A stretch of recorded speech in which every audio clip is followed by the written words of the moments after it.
কত সুন্দর আইসক্রিম বসেছে। আপনারা পারলে বাড়িতে এরকম আইসক্রিম বানিয়ে নিতে পারেন কাঁচা আমের। আমি এখানে কালার অ্যাড করিনি বলে ওইখানে কালারটা এরকম চেঞ্জ হয়েছে। আপনারা বাড়িতে এই গরমের দিনে বিশেষ করে ঠান্ডা ঠান্ডা আইসক্রিম খেতে ভালো লাগবে। আসসালামু আলাইকুম বন্ধুরা, আজ আবারও চলে এসেছি আলেকজান ভিলেজ ফুডে। আপনাদের স্বাগতম জানিয়ে আবারও চলে এসেছি একটি নতুন রেসিপি নিয়ে, কাঁচা আমের আইসক্রিম। আমরা বাচ্চারা তো বিশেষ করে সবাই ভালোবাসে এই গরমের দিনে ঠান্ডা আইসক্রিম খাওয়ার জন্য আমরা এখানে আম নিয়ে নিয়েছি। কাঁচা আমের আইসক্রিম করা খুবই সহজ, অল্প সময়ে বাড়িতে বানিয়ে নিতে পারে। বন্ধুরা, আমি এখানে 3টে আম নিয়েছি। আমের মুখগুলো ভালো করে কেটে নিয়েছি। এখন পরিষ্কার জল দিয়ে আমি ভালো করে এটাকে ধুয়ে নেব।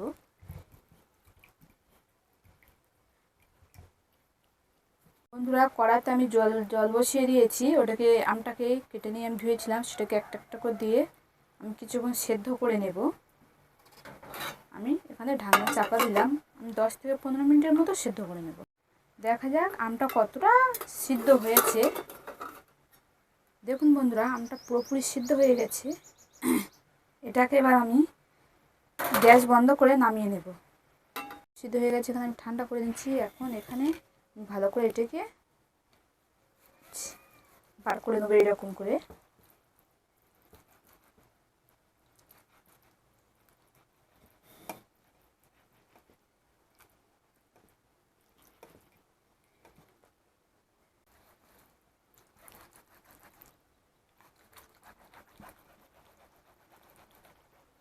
সবকটা আম আমি এইরকম ভালো করে ছেঁকে নিয়েছি। এখানে এবার আমি অ্যাড করব জল 3 চামচ, চিনি যে যেরকম পারবেন চিনি দিয়ে খেতে পারবেন। এখানে বিট নুন নিয়েছি।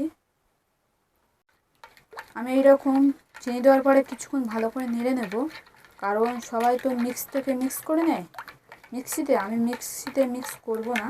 আমি এইরকম চামচ দিয়ে কিছুক্ষণ এরকম নেড়ে ছেড়ে এটিকে একদম চিনিটা গলিয়ে নেব। আমি এরকম পুরো চিনিটা আমি ভালো করে নেড়ে ছেড়ে এর সঙ্গে মিক্স করে নিচ্ছি। চিনিটা দেখুন মোটে চিনি নেই। এতে এবার আমি জলজিরা দিয়ে দেবো। জলজিরাটা দিলে খুব সুন্দর সুবাস হয়, ভালো লাগে খেতে, নুনের মতো। আমি এখানে 2 পাতা 1টা কলা জলজিরা নিয়েছি। আমি এটাকে আরও কিছুক্ষণ ভালো করে নেড়ে ছেড়ে দেখুন নেব। জলজিরাটাও ফাটা হয়ে গেছে আমার ভালোভাবে। এবার আমি এখানে কয়েকটা কাপ নিয়েছি। এগুলো কেউ কফিও খায়, চাও খায়। কাপগুলো আমি নিয়েছি। এখানে আমি এবার অল্প করে করে দিয়ে দেব এরকম সব কটা।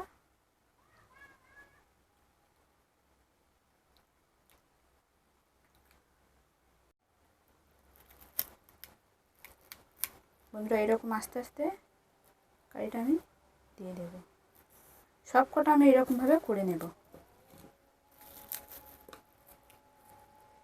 সব কটা এরকম ভাবে একটা একটা করে ধীরে সুস্থে করবেন। দেখুন সব কটা একে একে আমি সব কটা এরকম সাজিয়ে নিয়েছি। এবার আমি 5 ঘন্টার জন্য ফ্রিজে দিয়ে দিচ্ছি। আমরা 8 ঘন্টা পরে চলে এসেছি। দেখুন আইসক্রিম হয়েছে, একটা একটা করে খুলে আপনাদেরকে দেখাবো কত সুন্দর হয়েছে। দেখুন বন্ধুরা, আইসক্রিমটা পুরো পারফেক্টভাবে বসে গেছে। এখন এরকম করে আমি আইসক্রিমটা ছাড়িয়ে নেব। এরকম করে ছাড়িয়ে নেবেন। দেখুন বন্ধুরা, কত সুন্দর হয়েছে আইসক্রিম। আমি এরকম একটা একটা করে সব ছাড়িয়ে নেব।